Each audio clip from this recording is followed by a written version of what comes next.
I was literally just talking about this with my friend who's from Loíza, who is Black Puerto Rican.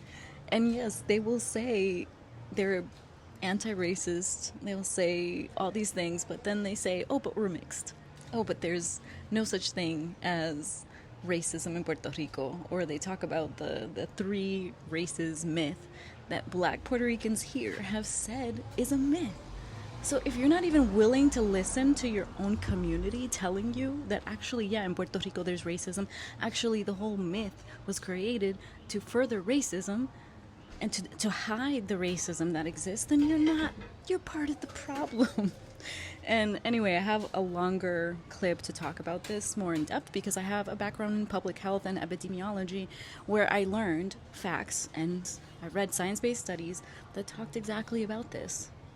You know, we have to acknowledge and point to the anti-blackness in our community if we're ever going to overcome it, right?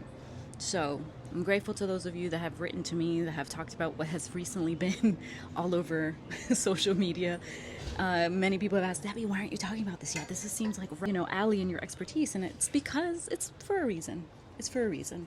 I was waiting. I was waiting because I wanted to let all of these white Boricuas that have no fundamental understanding of race and racism and the differences between your race and your ancestry, which is your geographical background, right?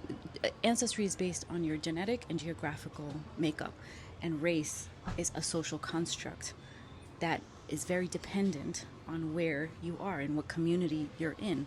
And here, a lot of times, it's this talk of mixing that prevents people from hearing out the Black experience. And if the Black experience here is telling you outright that this three race thing is a myth, you should probably listen.